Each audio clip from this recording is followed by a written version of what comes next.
Buenos días a todos, les damos la bienvenida, les agradecemos por estar en esta segunda charla de esta semana denominada Agricultura Urbana, el reto de producir alimentos en casa.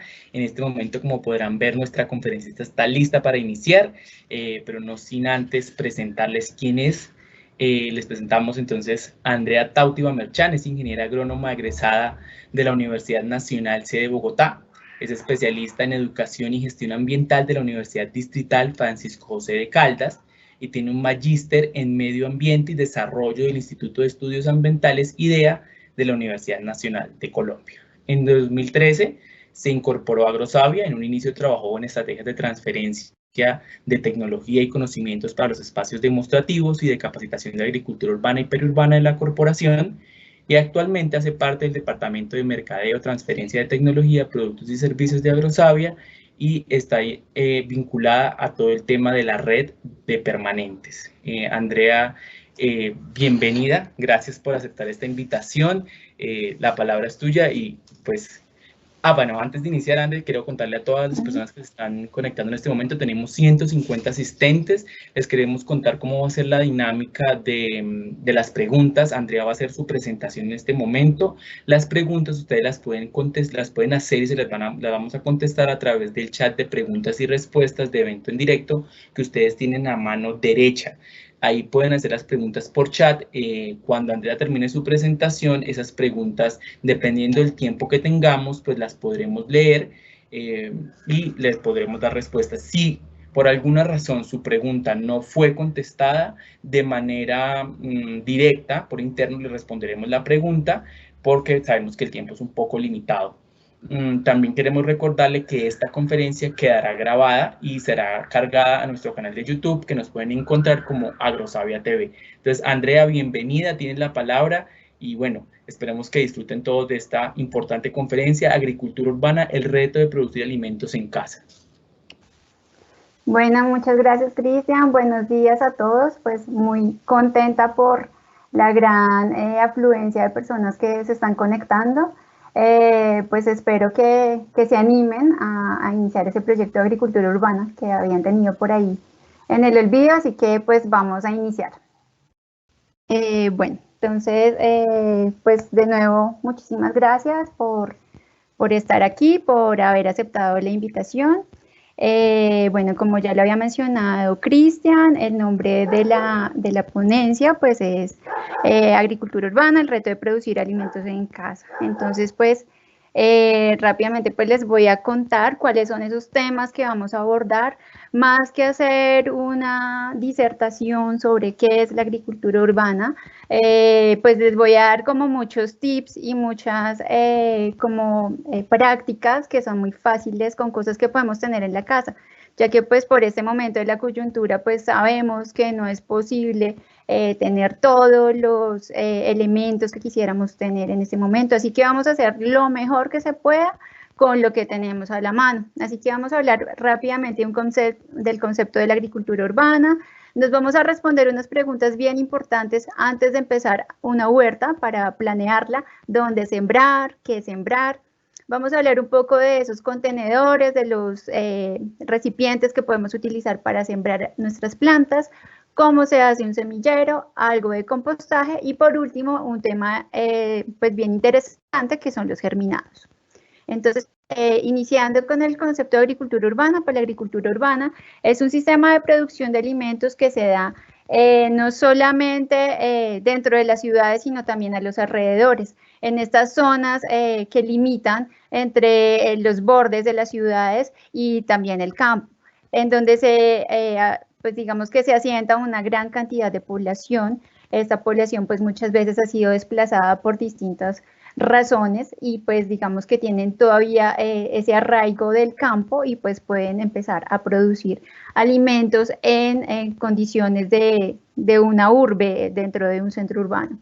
Vamos a ver que la agricultura urbana es un sistema que es bastante diverso en cuanto a actores y enfoques. ¿Por qué es tan diverso? Porque aquí digamos que en la agricultura urbana son bienvenidos todas las personas que quieran empezar a cultivar sin importar si tienen conocimientos previos o no en agricultura. Entonces, todas las personas son bienvenidas. Por otro lado, los enfoques son diferentes. Siempre hemos sabido que la agricultura urbana pues está como muy enfocada hacia la parte de la seguridad alimentaria, como para generar ingresos para personas en situación de vulnerabilidad, y aunque esa es uno de sus principales, digamos, como enfoques, también hay otros muy interesantes, como es el poder ser una herramienta bastante potente para educar. A través de la huerta urbana podemos educar a muchas personas, no solamente a los niños, sino también a los adultos. Podemos generar unas terapias para aumentar la autoestima, para sentirse útil en la sociedad, para desestresarse, para olvidarse un poco de todo lo que está pasando allá afuera. Entonces los enfoques son bastante diversos. Por otro lado, pues digamos que voy a ser muy enfática durante toda la presentación del tema de reutilizar, de reciclar y de reducir. Entonces hay que tratar de ser bastante creativos y utilizar todo lo que tenemos a la mano. Por otro lado, pues va a fortalecer el tejido social, porque pues en estos momentos en el que estamos en aislamiento, digamos que vamos a fortalecer mucho más nuestros vínculos con las personas con las que estamos conviviendo. En caso de que estemos solos en nuestras casas, podemos fortalecer esos vínculos a través de las redes sociales, haciendo intercambio de conocimientos y de experiencias de la agricultura urbana. Y lo más importante, que se realiza en espacios reducidos. Así que vamos a ver que en cualquier espacio lo pueden realizar. Vamos a empezar con la primera pregunta que les comenté que íbamos a resolver al momento de planear una huerta. ¿Dónde sembrar? Podemos tener un espacio bastante amplio como la foto que vemos en la parte superior, o un espacio reducido como la foto que es en la parte de abajo. Pero debemos tener en cuenta una serie de aspectos que son los siguientes. Primero, la ubicación. ¿Dónde vamos a ubicar nuestra huerta? ¿Dónde la vamos a ubicar? ¿Le entra el sol? ¿Hay mucho viento? ¿Hay una fuente de polución cercana? ¿Qué factores me pueden afectar de acuerdo a la ubicación donde tengo mi huerta? Y pues lo que vamos a hacer es tratar que esos aspectos que no me van a favorecer tanto, ¿cómo los podemos solucionar? Si hay mucho viento, pues le pongo una barrera. Bueno, vamos a ver, o sea, no es tratar de tener las condiciones ideales para la huerta, es tratar de acomodarse a lo que tenemos. En cuanto a los recursos, si contamos con las herramientas para iniciar nuestra huerta, si tenemos tierra, si tenemos agua, el agua es de lluvia o el agua es del acueducto, si tenemos semillas o debemos conseguir otra fuente que no sean las semillas compradas en la tienda de insumos, todos esos recursos que necesitamos, y lo más importante, el recurso tiempo. En cuanto a las condiciones agroecológicas, saber dónde estamos ubicados, cuál es la temperatura promedio. Si, por ejemplo, estoy en Bogotá, debo saber cuál es la temperatura, cuáles son las épocas del año en las que hace más sol, en las que hay mayor cantidad de lluvias, porque eso también nos va a decir qué tipo de plantas voy a poder sembrar. Yo puedo querer tener una berenjena en Bogotá. Bueno, la puedo tener si le doy las condiciones indicadas, pero puede que no tenga tanto éxito como si tuviera una lechuga. Entonces la idea es tratar de tener los productos que sean de locales. El acceso. Es bien importante que donde esté nuestra huerta podamos acceder fácilmente de una forma segura, porque puede que tengamos un sitio muy interesante, pero para ingresar tengo que arriesgar mi integridad física, porque tengo que subirme por una escalera que se puede romper. Entonces pues es bien importante que todas las personas puedan acceder fácilmente al lugar. ¿Quiénes van a ser las personas que se van a encargar de la huerta? Y hacer un cronograma de actividades. Esto con el fin para que las personas se animen pues a estar allí en este espacio y empiezan, pues puedan interactuar, y que no sea solo cuestión de que se animen al principio y al final digan, bueno, no, ya me aburrí. Entonces es bien importante eso. Y la regulación del espacio. Sabemos que la huerta es en nuestra casa, pero puede ser que la huerta que vayamos a implementar pueda generar afectaciones a la infraestructura del edificio donde vivimos, pueda generar humedad, entonces hay que tener bastante cuidado, o puede ser una zona en donde no me está permitido hacer una huerta. Entonces eso lo debemos tener muy en cuenta. La siguiente bueno, antes de responder la siguiente pregunta de qué sembrar, es importante que ustedes en su mente dibujen un plano, no tiene que ser un plano súper sofisticado, en donde de manera espacial vayan ubicando cuáles son esas zonas de la huerta. Entonces podemos tener como los ejemplos que vemos allí, en una cartulina dibujar cómo vamos a tener nuestra huerta. Podemos tener un plan un poco más sofisticado si tenemos más espacio, en donde tenemos ya un área para bodega, un área para insumos, o simplemente podemos tener esto, 3 canastillas, 2 materas y está perfecto. Ese es nuestro mapa de nuestra huerta y ahí está. Bueno, entonces aquí les muestro rápidamente algunos ejemplos que pueden encontrar en internet. En internet ahorita pues hay bastantes ejemplos de cuáles son esos diseños de la huerta. Podemos tener diseños muy sofisticados o diseños pues mucho más sencillos. Lo ideal es que no traten de copiar tal cual lo que está en internet, sino que saquen ideas y con lo que ustedes tienen de recursos pues puedan generar un diseño pues que se adapte bastante a lo que tienen. En cuanto a la siguiente pregunta que les decía era, ¿qué sembrar? Entonces es bien importante, bueno, ya tengo el espacio, ya tengo mi mapa, pero bueno, ¿y qué siembro? Entonces pues tengo que mirar varios aspectos. Primero, los gustos, ¿qué me gusta comer? ¿Qué le gusta comer a la familia? Pues no voy a sembrar algo que nunca comemos ni sabemos cómo se cocina. Entonces los gustos es fundamental. ¿Cuáles son las especies adecuadas para el sitio donde yo vivo? O sea, ¿qué especies se darían bien en Bogotá, por ejemplo, por decirlo? Pues para tener un mayor éxito, para tratar de consumir lo que se da fácilmente con las condiciones que tengo de lluvia, de temperatura, de humedad. Por otro lado, ¿cuál es ese propósito que yo tengo para hacer la siembra? Si mi propósito es producir muchas lechugas para vender, pues es diferente. Así yo tengo una huerta que es de ocio, que es para pasar el rato, para desestresarme, para dejar de pensar tanto en todo lo que está pasando allá afuera. Entonces, el propósito es bien importante. La cantidad, yo creo que la cantidad está bien relacionado con el aspecto que les acabo de decir del propósito. Si, como les indicaba ahorita, mi propósito es venderle a los vecinos lechugas, pues voy a sembrar muchas lechugas. Pero en cambio, si mi propósito fuera como de ocio y siembro solo lechugas, pues va a llegar un momento en que me voy a cansar comiendo al desayuno, al almuerzo y a la cena lechugas. La idea es como no desperdiciar, que lo que yo esté produciendo lo pueda consumir por completo o lo pueda compartir. Y por último, si de pronto yo soy bastante curiosa y entonces quiero ver otras hortalizas, no sé, unas hortalizas asiáticas tipo Mitsuna, Kale, mostaza, pues entonces empiezo a experimentar con otro tipo de plantas que puedan empezar a enriquecer mi dieta. Ese es otro aspecto que podría tener en cuenta para decidir qué sembrar. Pero vamos a ver que también hay otro aspecto que es bien interesante, que pues según las recomendaciones de la Organización Mundial de la Salud, lo ideal es que en nuestra huerta haya una diversidad de colores y esa diversidad de colores pues se va a transmitir al plato. Entonces pues la Organización Mundial de la Salud pues recomienda 5 colores, ya les voy a explicar qué beneficios tiene cada uno de esos colores.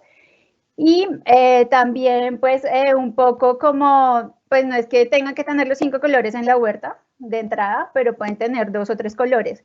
Y entre más variedad uno tenga de colores en su plato, pues va a tener una nutrición o un aporte más completo a lo que requiere uno diariamente. Entonces pues vamos a empezar con el color tradicional de todas las hortalizas, que es el verde. Ahí yo les listo como algunos ejemplos, hay muchísimos más del color verde. El color verde, pues el verde es por la clorofila de las plantas. La clorofila, digamos que es como esa energía vital que tienen las plantas y al consumirlas directamente nosotros lo que estamos haciendo es aportarle oxígeno a nuestra sangre. Los alimentos de color verde tienen gran contenido de fibra, de vitaminas y minerales, son bajos en calorías y pues tienen un alto contenido también de ácido fólico. En cuanto a los colores rojos, el color rojo se le da un componente que se llama licopeno. El licopeno, digamos que ayuda o protege bastante el sistema cardiovascular. Entonces, pues, en cierta forma nos puede ayudar a prevenir las enfermedades de tipo cardiovascular. En cuanto a los colores amarillos, naranjas, ese color o ese tono lo da los carotenoides. Los carotenoides pues es un precursor importante de la vitamina A. La vitamina A, pues digamos que es fundamental, ya es muy común conocer que la vitamina A es fundamental pues para la visión, para la piel, para el desarrollo de los niños, entonces pues digamos que es bien importante ese alimento. En cuanto a los colores morados, esta tonalidad la da las antocianinas. Las antocianinas son antioxidantes y los antioxidantes, ustedes saben, que evitan que las células se oxiden. Cuando algo se oxida, se envejece y se degenera. Así que le estamos aportando al cuerpo esos antioxidantes para que las células en cierta forma se mantengan jóvenes. Y el color blanco son todos esos alimentos que vemos ahí listados. El color blanco, pues digamos que nos va a ayudar bastante para el sistema inmune, especialmente el ajo, la cebolla, pues por sus propiedades antisépticas. Vamos a hablar un poco de esos contenedores y de las estructuras. Un contenedor que es un recipiente que yo encontré por allí, no sé, un frasco de un tarro donde venían unas galletas, un frasco que tengo por allí arrumado y que nunca volví a usar, una olla vieja. Ese es un contenedor y una estructura es la unión de varios contenedores. Entonces, por ejemplo, acá el contenedor serían los cajones y la estructura pues sería como esa diagonal escalonada que vemos allí. Es muy importante y yo recalco bastante el tema de la creatividad y la recursividad en la agricultura urbana. Es súper importante, es muy clave este tema. Entonces, pues digamos que aquí se pone a prueba un poco toda esa creatividad que tenemos por ahí escondida. Entonces, pues en internet igualmente van a ver muchas cosas. Este me gusta bastante, el de las botellas de plástico. Digamos que ahí estaríamos contribuyendo a no seguir generando más residuos. Digamos que en esa época estaríamos súper bien, estaríamos y seguimos ayudando al planeta pues a no seguir generando más residuos de los que ya hemos generado. Así que tratemos pues de reutilizar lo que tenemos a la mano. Tienen que ser muy cuidadosos porque en internet hay cosas hermosas, cosas muy lindas, pero cuando ustedes las van a poner en práctica, no son tan reales, no son tan ciertas, algunas fotos pues son como un poco arregladas, así que sean muy críticos al momento de revisar como qué sí puede aplicar, qué sí puede ser real, y la idea de lo que les decía hace un rato es que no copien completamente, sino que adapten, o sea, como que hagan modificaciones, tomen ideas de aquí y allá. Estas estructuras pertenecen a los módulos que tiene la corporación. Tenemos 5 espacios demostrativos de agricultura urbana que ustedes, bueno, después de la coyuntura pueden visitarlos. Están ubicados en 5 centros de investigación en el país. Esas estructuras pues son para espacios un poco más amplios, pero también tenemos ideas para espacios reducidos. Vamos a entrar al tema de los semilleros. Pues los semilleros es una fase que la mayoría de las hortalizas, por no decir todas, deben cumplir antes de llevarlas al sitio definitivo. Es como tener como unos bebés en una incubadora para que tengan unas condiciones tranquilas de humedad, de temperatura y luego ya puedan salir al mundo exterior y poder, digamos, salir fortalecidos. Entonces, ¿cuáles son esos materiales? Usualmente lo que se utiliza son unas bandejas de plástico, pero ustedes me van a decir, no, pero yo ¿dónde voy a salir a conseguir esto en este momento? Entonces, pues, tranquilos, les voy a dar algunas opciones que son pues mucho más favorables y fáciles de conseguir en esta época. Son los recipientes de plástico y icopor. Aquí pues si tenemos que usarlos, pues bueno, los usamos, pero lo ideal es no descartarlos con un solo uso, sino que los reutilicemos.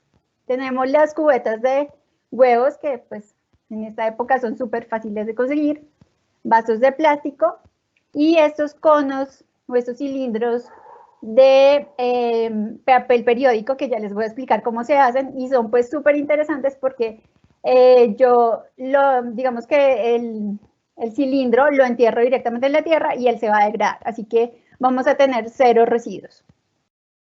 Otros de los materiales son el sustrato, que en este caso sería tierra, o en ese momento solo tengo tierra, pues está bien, con solo tierra.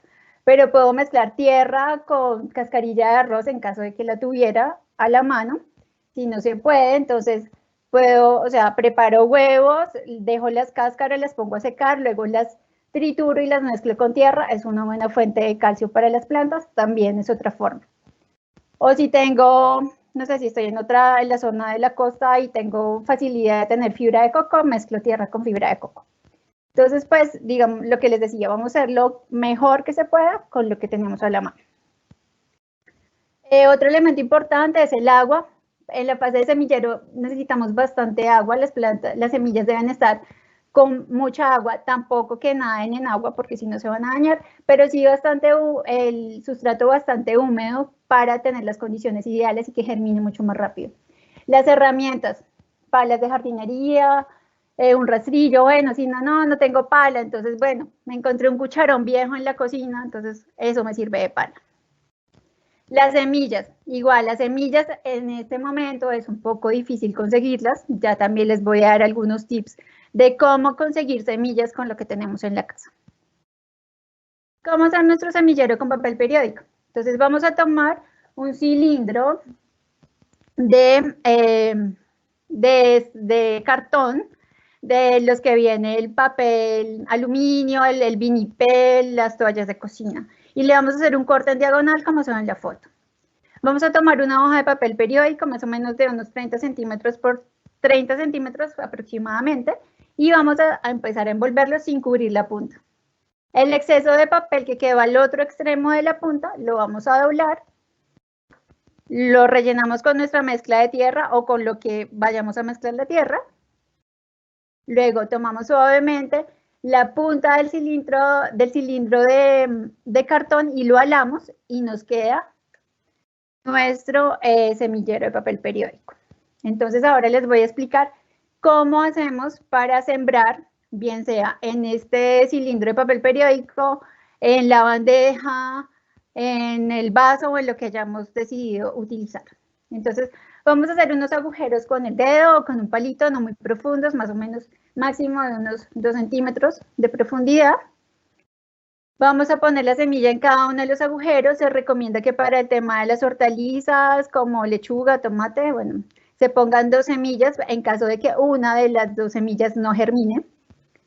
Luego vamos a cubrir el resto de pues ya después de poner las semillas, vamos a cubrir con más sustrato, con más tierra y lo más importante, humedecer bastante.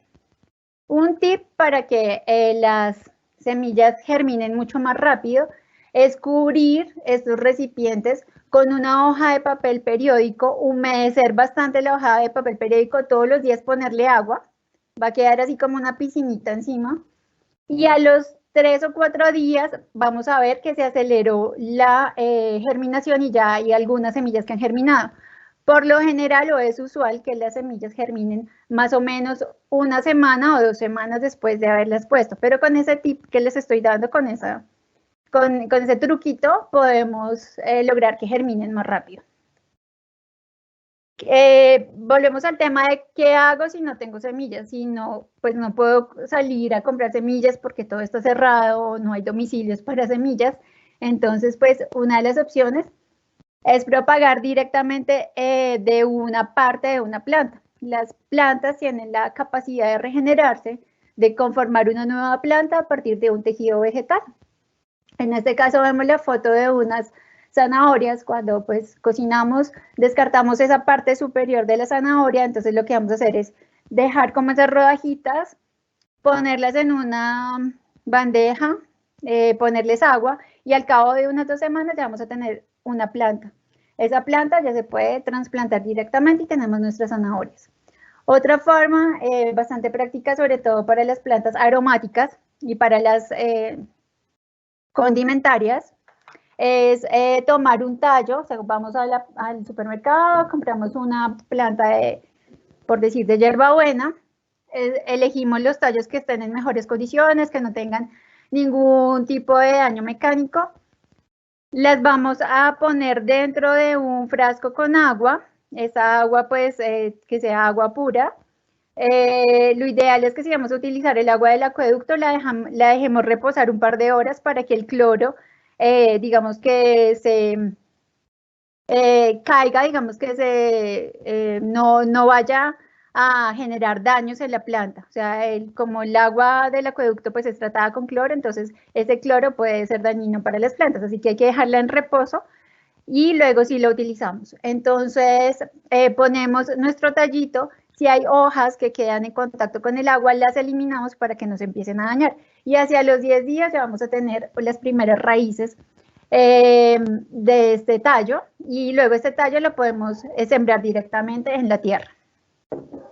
En el caso de, para obtener semillas de uchuva, de pimentón, de tomate o de ají, lo que se hace es hacer un licuar estos productos, obviamente por aparte de la uchuva, aparte del tomate, sin agua ni nada.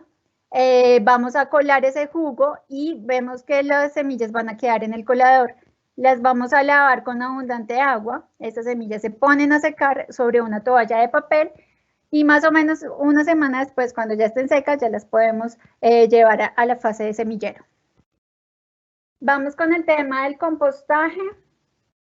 El compostaje es, pues digamos que es una forma de aprovechar todos esos residuos que salen de la casa.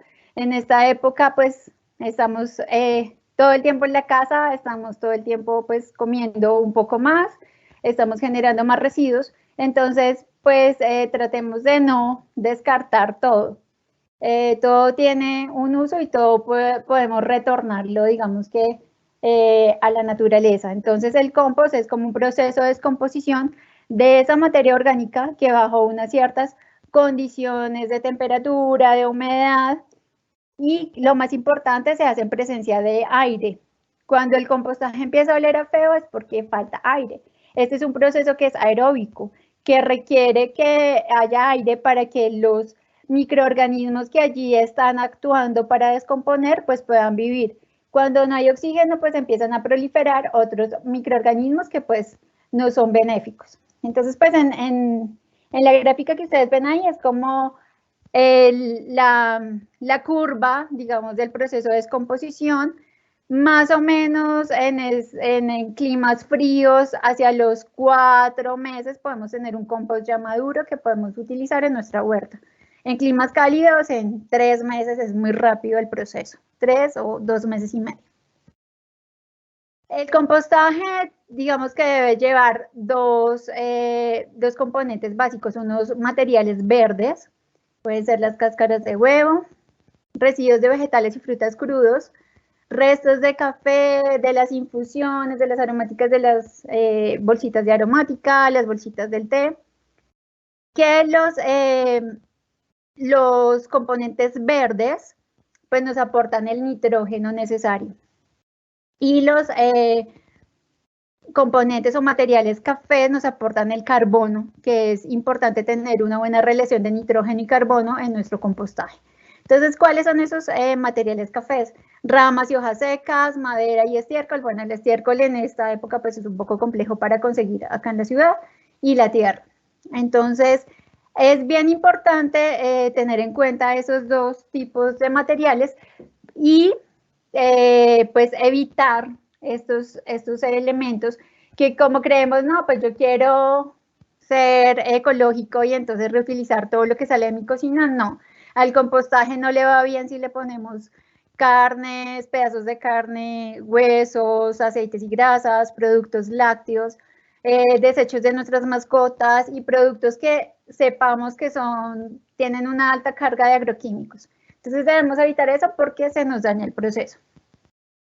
Les voy a mostrar unos ejemplos de cómo hacer una compostera casera, porque usualmente vemos que es una pila, una montaña grande y tenemos que tener espacio y una pala para darle vuelta para que se airee. Entonces, por lo general, o digamos que el principio básico de estas composteras caseras es introducir una caneca dentro de otra.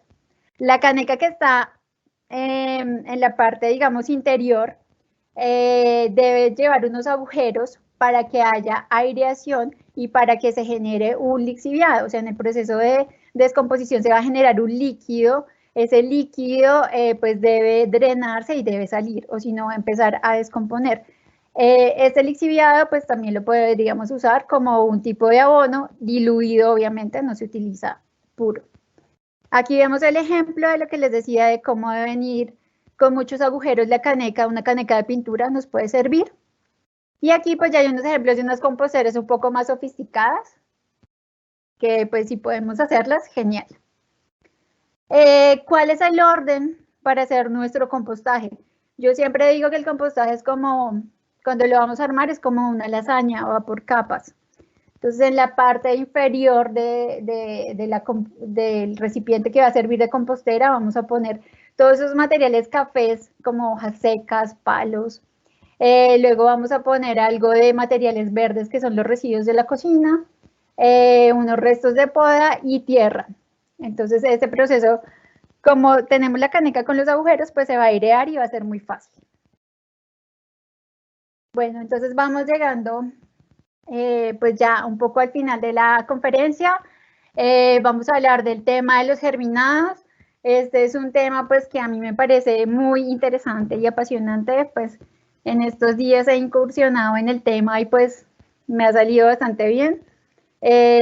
Digamos que los germinados son bien importantes porque ustedes saben que, bueno, una semilla se convierte luego en un árbol, y es decir que en esa semilla están concentrados una gran cantidad de nutrientes, de vitaminas, de proteínas. Entonces, si una semilla tan chiquitica puede llegar a generar un árbol o una lechuga, es porque consumir semillas es bien, tiene grandes beneficios.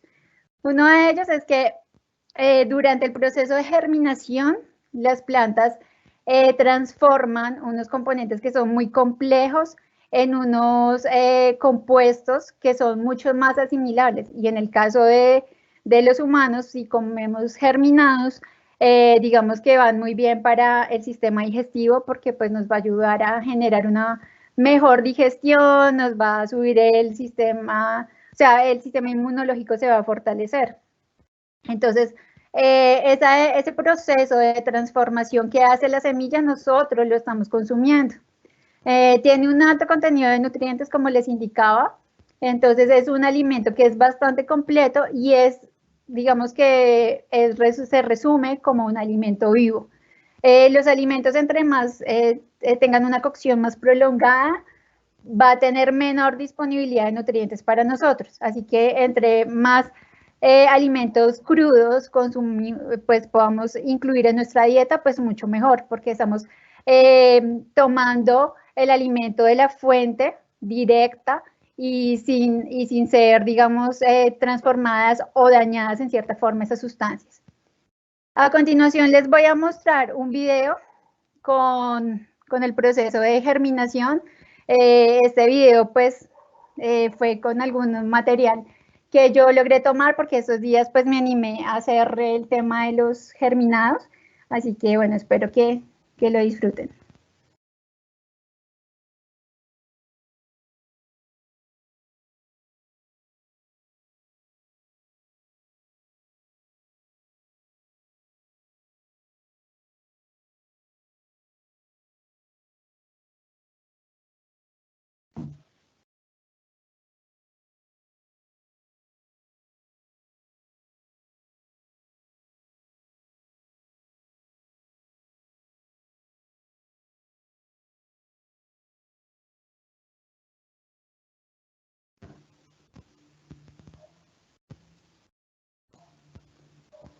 Bueno, pues muchísimas gracias. Espero que se hayan animado un montón a hacer este proyecto, a volver a retomar esas ideas que a veces teníamos y que decíamos, no tengo tiempo, este es el momento. Y bueno, pues ahora vamos con la parte de las preguntas. Andrea, muchas gracias, muy importante, creo que todas estas recomendaciones. Tenemos más o menos 15 preguntas, entonces te voy a invitar para que por favor activemos las cámaras, para que la gente nos pueda ver en estos momentos. Las preguntas las podrás ver en el panel de preguntas y respuestas del evento en directo. Entonces, pues dime dependiendo del tiempo, cuáles preguntas quieres que te hagamos. Las demás pues las responderemos por interno. Entonces, estoy atento a que tú publiques para yo empezar a preguntarte. Listo, déjame entonces leer acá, hay varias.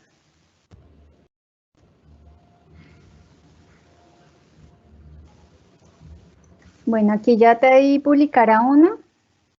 Perfecto, entonces, la de Martín Mosquera, ¿sí? Sí, no, Listo. no, es que no me sale, no. Ah, bueno, está de Martín desde Cartago y hay otra de Lina Paola Daza. Listo, perfecto. Espérame entonces, ya la estamos aquí viendo para empezar a preguntar. Entonces, la de Lina Paola Daza, ¿sí? ¿Cómo podemos almacenar semillas? Bueno, Lina, entonces pues esa es una pregunta bien interesante. Entonces, para nosotros empezar a almacenar las semillas y poder tener nuestro banco de semillas, es importante irlas almacenando, se recomienda en un frasco de vidrio pequeño. Esto sobre todo es para semillas de tamaño pequeño. Vamos a tomar un poquito de granos de arroz. El arroz va a ayudar a absorber la humedad, entonces ponemos en el fondo una capa de granos de arroz, una capita de algodón y encima las semillas y vamos a tapar el frasquito y ahí se pueden mantener durante mucho tiempo las semillas. Listo. Aquí preguntan sobre el tema del periódico, Esteban. Cordial saludo. El papel periódico es interesante, pero ¿sabemos si genera algún residuo por la tinta de la impresión? Pues se recomienda en el tema del compostaje, digamos que se recomienda que no se utilicen tintas o papel impreso porque pues algunos tienen como metales pesados. Pero en el tema del semillero, digamos que no han habido problemas o por lo menos no han habido estudios que reporten que haya problemas con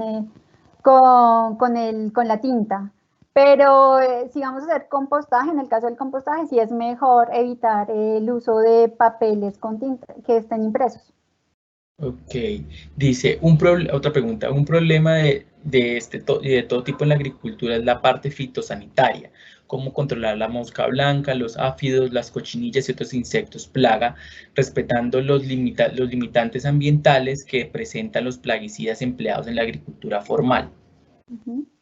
Perfecto, bueno, entonces como yo les decía, pues en este sistema de agricultura vamos a evitar de estar comprando algunos elementos afuera, vamos a tratar de utilizar como muchos tratamientos de tipo más profiláctico preventivo. Los elementos o los insumos que se pueden utilizar para poder hacer control pueden ser algunos extractos de plantas, algunos como pues se puede poner a fermentar algunas plantas y luego hacer aplicaciones, pero lo que les digo son más tratamientos de tipo preventivo que de choque, porque pues un agroquímico si a la primera aplicación ustedes ya van a ver que va a haber control, pero en este son una serie de prácticas como el uso de estos extractos de plantas, el uso de trampas, trampas de caída, trampas de colores. Listo, perfecto. Aquí preguntan, buenos días, ¿hay regulación legal tipo legislación o decretos para la implementación de huertas en la zona urbana, como edificios, arriendos y zonas públicas, como los espacios entre calles? La verdad es que en Colombia no tenemos una legislación acerca del uso del espacio público para implementar estos sistemas de agricultura urbana. En otros países, digamos que está un poco más avanzada la legislación. Acá la legislación, digamos que en el caso de las unidades residenciales va más enfocadas al manual de convivencia o a las órdenes que se dicten dentro de la administración, dentro de la propia horizontal. Pero Colombia sí está un poco atrasado en ese tema. Hay otros países que sí están muy avanzados y sí de verdad como que se interesan mucho en asignar zonas para este tipo de proyectos. Acá pues en Colombia la mayoría de veces las personas pues no tienen éxito al tratar de implementar esos espacios en áreas comunes, porque pues muchas veces prima el interés para construcciones de edificios, de apartamentos, otro tipo de infraestructura, más que digamos que el disfrute y el bienestar social a través de las huertas comunitarias. Gracias, André. Aquí preguntan, ¿dónde puedo conseguir semillas de espárragos?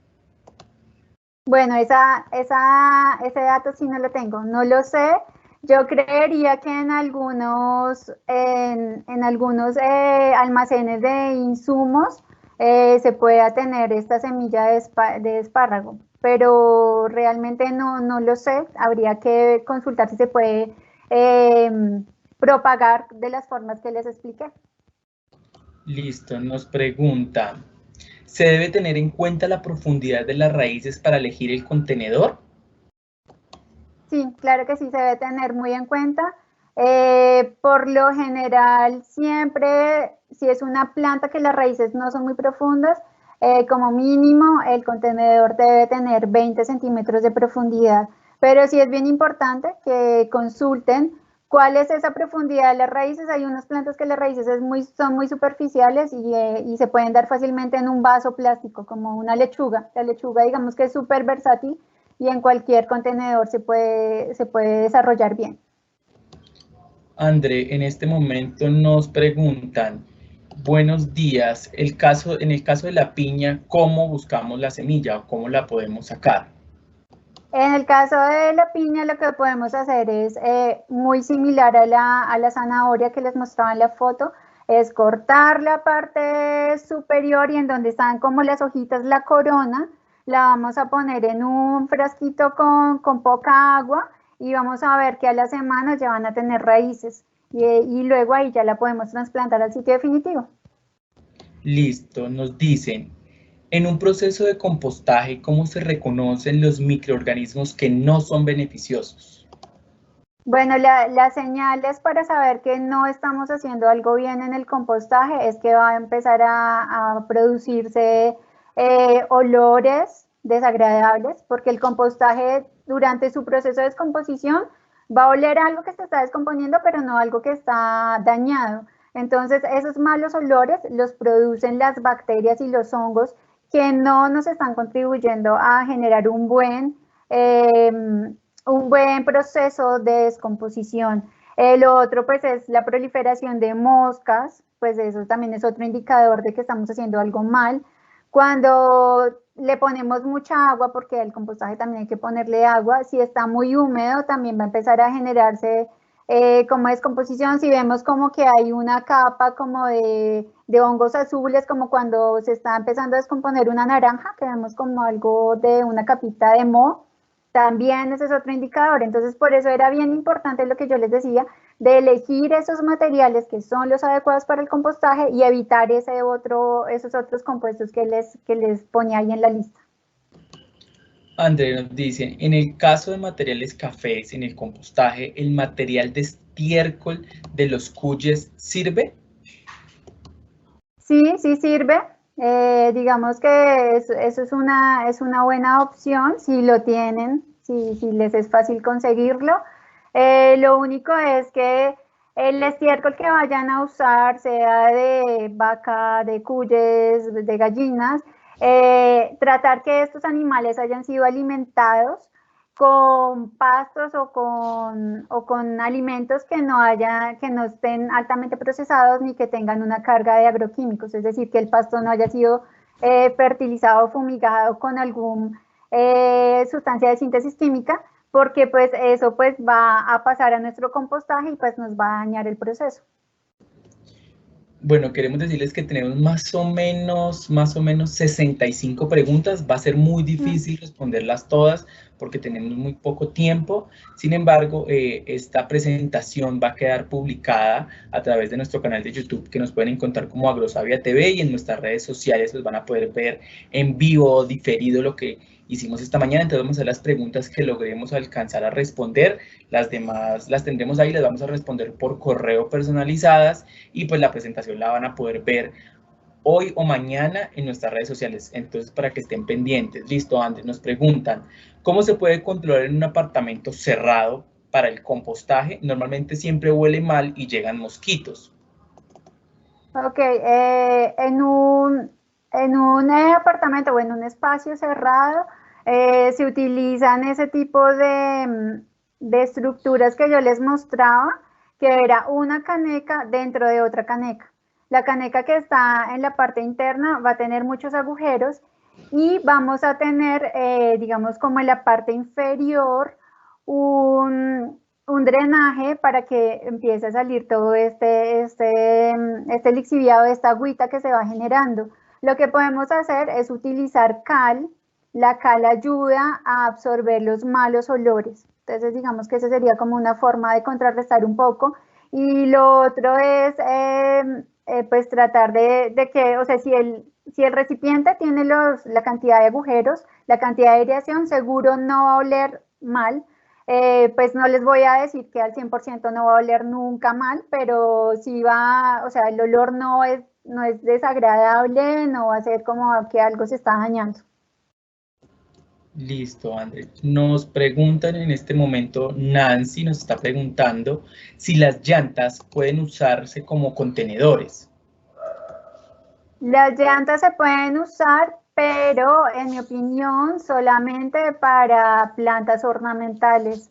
Recuerden que las llantas pues con el tiempo empiezan a generar una serie de compuestos que pueden ser tóxicos para la salud, así que pues ustedes saben que si ponemos una lechuga dentro de una llanta, pues con el tiempo y la llanta al estar al aire, al agua, al sol, pues va a generar una serie de compuestos que la planta la va a absorber y luego nosotros no lo vamos a comer. O sea, puede que no veamos las consecuencias de inmediato, pero con el tiempo sí. Pero entonces yo la recomiendo para plantas ornamentales, plantas que no sean para consumo.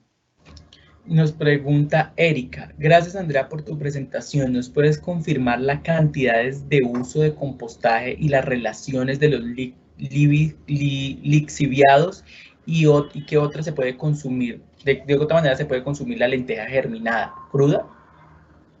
Ok, en cuanto a las cantidades de uso, bueno, pues no sé específicamente las cantidades de uso que te refieres, pero lo ideal es tener una relación carbono-nitrógeno 30:1, es decir, como que hayan más materiales cafés que materiales verdes. Digamos que de pronto se puede, para obtener 1 kilo de compostaje, pues debo tener una gran cantidad de residuos porque ustedes se van a dar cuenta que al final el material va a quedar como tierra, entonces de una gran cantidad de cáscaras que yo tenía, pues va a quedar bastante reducido el material. El lixiviado, pues entonces, si vamos a utilizar el lixiviado como abono, entonces esa agüita que vamos a tomar, entonces vamos a diluirla en 1 litro de agua por lo menos, no se puede utilizar puro. No sé si a eso se refería Erika.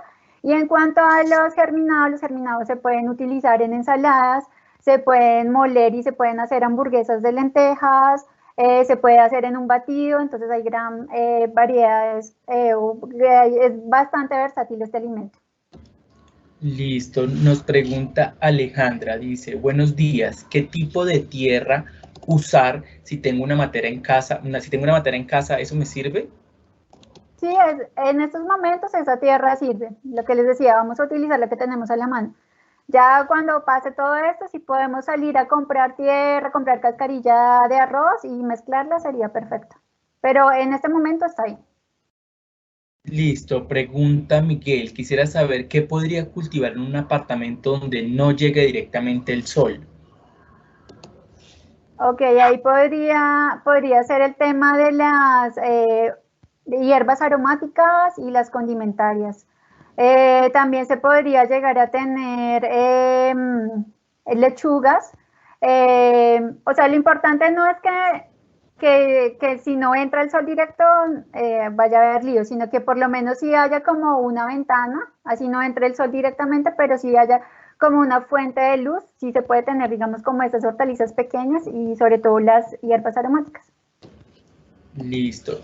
Hay muchas preguntas que nos dicen que dónde vamos a tener la presentación, entonces les repetimos, la presentación estará disponible mañana, me confirman que mañana ya estará en nuestras redes sociales, en nuestro YouTube nos encuentran como Agrosavia TV, en Twitter como Somos Agrosavia y en Facebook como Agrosavia.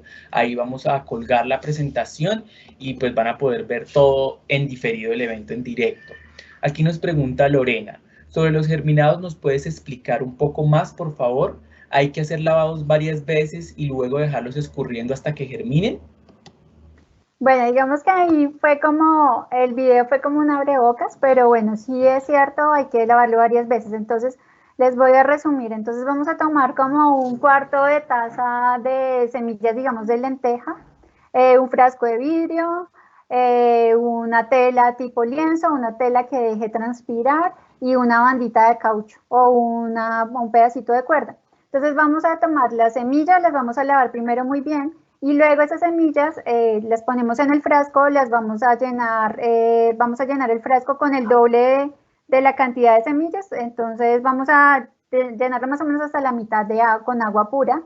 Lo tapamos con la tela, con la bandita de caucho y lo dejamos allí por 24 horas. Las lentejas, digamos que son de las semillas más duras para germinar.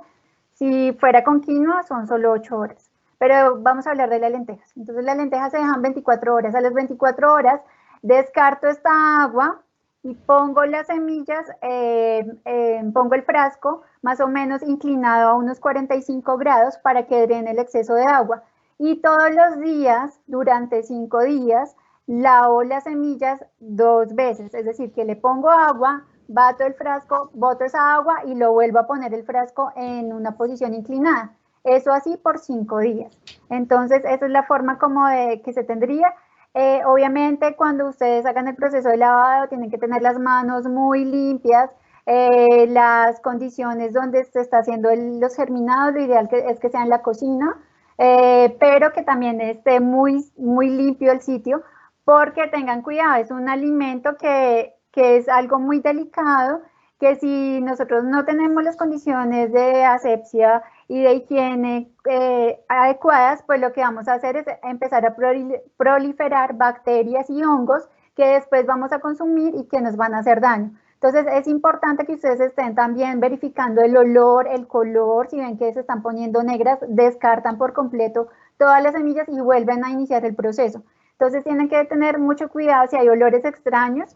Va a haber un poquito de olor a fermento, pero es normal, pero es un fermento que no es un olor fuerte, no es un olor invasivo, pero sí es súper importante y que lo tengan muy en cuenta, no lo olviden, bañarse muy bien las manos cuando hagan el proceso y que todo esté perfectamente limpio. El frasco de vidrio que haya sido previamente, digamos que desinfectado y lavado con agua caliente. André, te voy a hacer dos preguntas que creo que pueden estar unidas. Una la hace Karina García, que creo que ya pudimos haberla respondido con el tema de hacer una huerta casera en un apartamento donde no da el sol, pero igual la pregunto y la enlazo con una pregunta que hace Héctor Marín Escobar. Karina pregunta, ¿es posible realizar la huerta en una terraza techada donde no da el sol? Y Martín dice, si no hay sol, ¿se puede usar bombillos u otra fuente para dar luz? Bueno, entonces hablando del tema de la luz, digamos que la luz sí es un factor importante. Como decía en la pregunta anterior, no es que tenga que dar el sol, el rayo de sol directo todo el día, pero sí que haya por lo menos una ventana o algo por donde entre luz. Entonces, en la terraza, que en donde no entra la luz directa, no entra el sol, pero sí sabemos que hay una teja plástica o hay una ventana, se puede hacer. En cuanto al tema del uso de bombillos, se puede hacer, pero pues digamos que ahí no estaríamos siendo tan sostenibles porque estaríamos utilizando pues energía eléctrica y pues lo ideal es como reducir como todas esas fuentes de consumo que digamos que no son tan favorables, a menos, no sé, que tuviéramos un panel solar y entonces de ahí sacáramos la luz, es otra cosa. Pero el uso de bombillos es, digamos, como lo utilizaríamos si necesitamos como tener producciones ya a escala, como que necesitamos rápido acelerar el proceso porque necesito sacar unas lechugas pronto, sí. Pero si es para una huerta casera, pues no lo veo como tan sostenible utilizar energía eléctrica. André, pregunta Marco, buenos días, cuando una semilla germina, ¿al cuánto tiempo debo trasplantarla a una maceta? Listo. Entonces, por lo general, la mayoría de hortalizas, tipo lechuga, tipo rúgula, bueno, las de hoja, tenemos un periodo desde que ponemos la semilla hasta cuando ya vamos a trasplantar, más o menos de 30 días. A los 30 días ya se puede trasplantar cuando ya vemos que tiene hojas verdaderas, que la planta ya puede resistir. Ya hay otras especies que ya son un poquito más demoradas para el trasplante, como el tomate, la uchuva, bueno, todas estas del grupo de la familia de las solanáceas, que el tomate, pimentón, ají, uchuva, más o menos son unos 60 días porque requieren unas condiciones de mayor temperatura y humedad durante el proceso del semillero.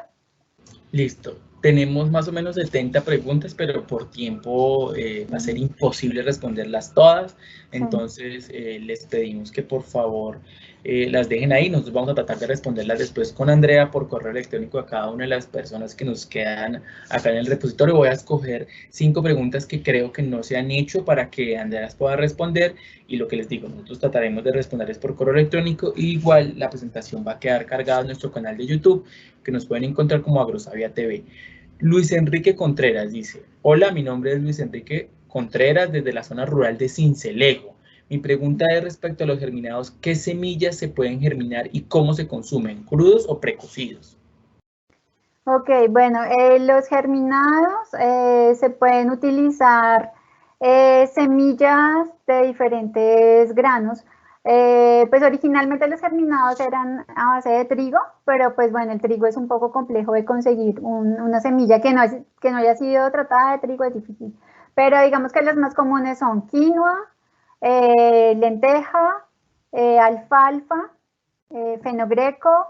Digamos que esas son como las más comunes. Mostaza, hay varias. Entonces, pero las más comunes son esas 5 que les estoy indicando. Los germinados, como yo le decía en la presentación, lo ideal es consumirlos crudos porque estamos tomando los nutrientes directamente de la fuente.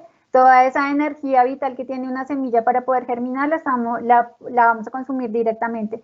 Por eso hay que tener bastante cuidado en la manipulación y en el proceso, que sea un proceso completamente limpio, completamente aséptico, para lograr aprovechar en lo mejor posible estos germinados. Se pueden cocinar para una cocción súper rápida, de tipo 2 minutos, como por si a alguien le parece al principio un poco raro comérselo crudo, pero ustedes van a notar que si lo consumen crudo son bastante crujientes y bastante ricos y frescos el sabor. Listo, aquí nos pregunta Jorge Betín desde el vivero de la alcaldía de Pereira. ¿Cuál es el manejo que ustedes manejaron para plantas menores, arbustos y árboles?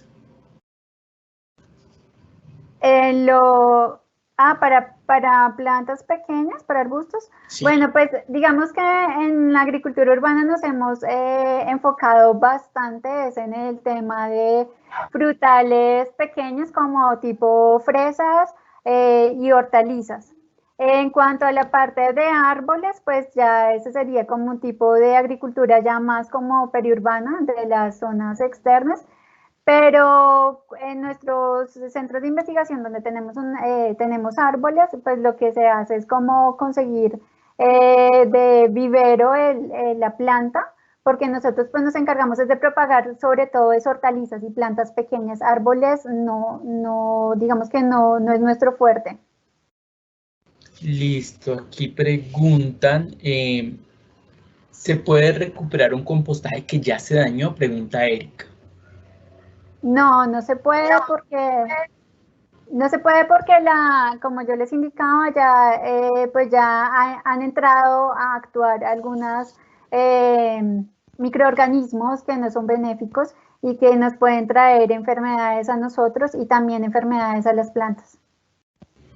Aquí nos dicen algo con respecto a las semillas que me parece interesante. Dice, respecto a la adquisición de semillas, ¿cómo se tiene que hacer? Es decir, ¿la compra se debe hacer tal como lo indica el ICA o hay algunas excepciones? Bueno, digamos que en el tema de la agricultura urbana, pues no estamos como tan regidos por esas leyes, o sea, por eso también es bien importante la agricultura urbana, no tratar de no comprar tanto, sino como promover ese intercambio de semillas con otras personas, empezar a recuperar semillas, empezar a almacenar semillas, pero si ustedes pues ya, pues digamos que no tienen la facilidad de poder hacer intercambio de semillas, de poder ir a hablar con custodios de semillas para que les puedan facilitar semillas, pueden ir a cualquier, digamos, sitio o tienda de insumos agrícolas y las semillas que allí venden en los sobrecitos ya tienen pues toda la regulación y todo el registro pertinente que ha pues otorgado el ICA. Dice, nos pregunta Luis Enrique Contreras otra vez, nos dice, el agua para el riego de las plantas decías que el cloro es perjudicial. ¿Cómo conseguir agua sin cloro o cómo eliminar esas trazas de ese químico? Ok, bueno, pues hay dos formas. Una es haciendo recolección de agua lluvia. Digamos que hay varios sistemas que podemos implementar en la casa que son pues bastante versátiles. Entonces esta agua de lluvia, pues ya sabemos que es agua que está, digamos que sin esas trazas de cloro. Solo que si estamos en ciudades como muy contaminadas, pues lo mejor es dejarla reposar. En cuanto al agua del acueducto, que pues es el agua que tiene cloro, que está tratada, entonces igual recolectamos el agua en digamos, la noche anterior en un recipiente limpio, la dejamos allí que repose y pues ese cloro al siguiente día, digamos que ya no va a estar activo, ya sea, digamos que precipitado, entonces ya esa agua es la que podemos utilizar para regar las plantas. Y la última pregunta, por temas de tiempo, nos dice Lenin Paz, un enraizador natural eficaz que hayas utilizado y les puedas recomendar. Bueno, hay varios enraizadores naturales, uno de ellos es el aloe vera.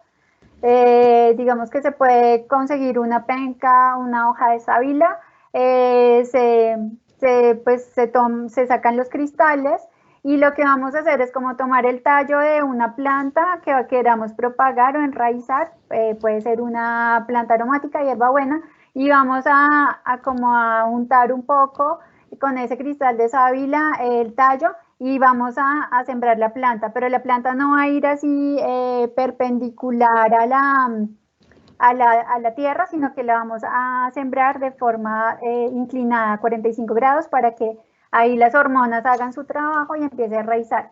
Y otro enraizante que es bastante eficiente, pues es el agua de coco. Bueno, aquí hay una pregunta chiquita que creo que la alcanzamos a hacer, la pregunta Mauro Velázquez, ¿qué experiencia o has tenido o ha tenido la corporación con el tema de tomates tipo cherry?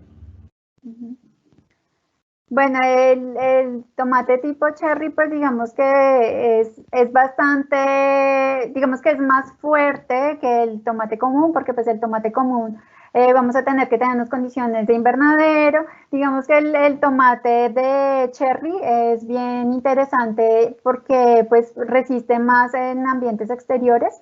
Hemos tenido buenas experiencias, hay diferentes variedades de tomate cherry, entonces hay el tomate tipo pera, el uvalina, el perla, amarillo, cebra, bueno, hay diferentes. Entonces, digamos que es una planta que es bastante resistente y es fácil de manejar. Listo. Bueno, Andrea, creo que con esto ya damos por terminada la sesión de preguntas. Sabemos que quedaron muchas sin responder, pero vamos a hacer el ejercicio con Andrea de poderla responder una a una de manera privada por interno para que las personas pues tengan la respuesta que necesitaban. Espero que entiendan que por temas de tiempo no podemos hacer todas las preguntas, más o menos hay 50, es muy difícil hacerlas todas por temas de tiempo, pero vamos a tratar de responder y les confirmamos y les ratificamos que nuestra ponencia va a estar en nuestro canal de YouTube, nos encuentran como Agrosavia TV, en nuestras redes sociales, en Twitter como Somos Agrosavia y en Facebook como Agrosavia. Ahí a partir de mañana van a poder ver en vivo esta capacitación, van a poder ver en diferido lo que sucedió el día de hoy y también queremos invitarlos el día 13 de abril, continuamos con estas capacitaciones virtuales, tenemos la conferencia Elementos para la gestión del riego agroclimático en el contexto del cambio climático, todo lo que estamos haciendo y realmente la responsabilidad que tiene el medio ambiente frente a esta contingencia nacional que estamos viviendo. El día 13 y el día 14, una conferencia sobre el COVID-19. Entonces los esperamos. Gracias a todos por asistir, por estar tan activos con este tema, y les recordamos que pueden ver nuestra presentación a través de nuestros canales de YouTube, y en Twitter y en Facebook. Entonces, como Agrosavia TV nos encuentran, a partir de mañana pues podrán tener esta presentación y podrán verla cuantas veces sea necesario para ustedes. Gracias, Andrea, por estar conectada, gracias por esta ponencia tan importante, que estoy seguro le va a servir a muchas de las personas que se conectaron hoy en este tema de la contingencia nacional, pues porque nos va a servir para estar un poco distraídos, pero también para tener alimentos desde casa. Así es, bueno, muchísimas gracias a todos. Y pues bueno, espero que queden súper animados con este tema que es bien importante y bien interesante. Entonces, de nuevo, gracias y bueno, espero que tengan una feliz resto de semana. Chao.